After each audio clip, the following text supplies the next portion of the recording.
Despite the pause on tariffs with Mexico, reaction dominates the talk on Capitol Hill. Congressional Republicans are walking a thin line, raising concerns about the risks without directly criticizing the president's decision. While Democrats are yelling at the top of their lungs that prices are going to go up. Capitol Hill correspondent Erik Rosales joins us now in the studio. Erik.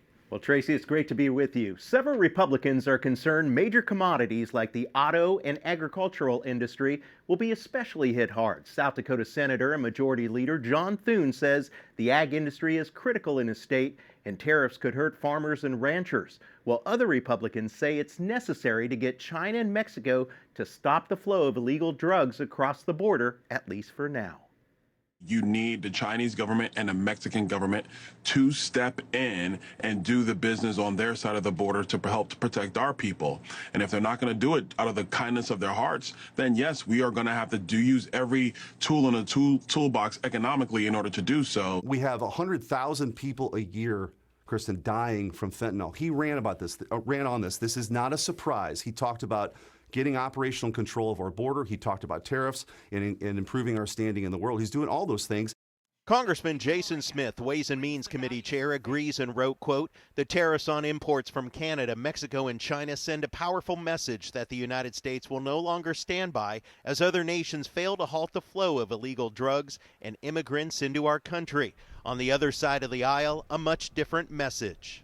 I'm hopeful we can get bipartisan legislation to prevent the president from raising these tariffs, or once he does, to roll them back. Everything you were promised during the election is out the window if these tariffs go through.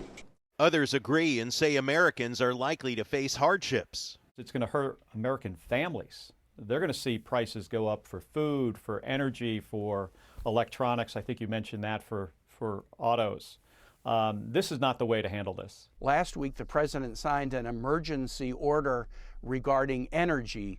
There's an energy emergency, and he just put a 10% tariff on energy from Canada. He is increasing prices.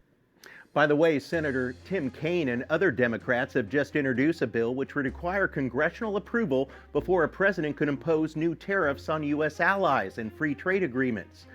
Partners, Democrats say that the bill would reclaim congressional authority over trade policy and limit the president's ability to treat allies as enemies.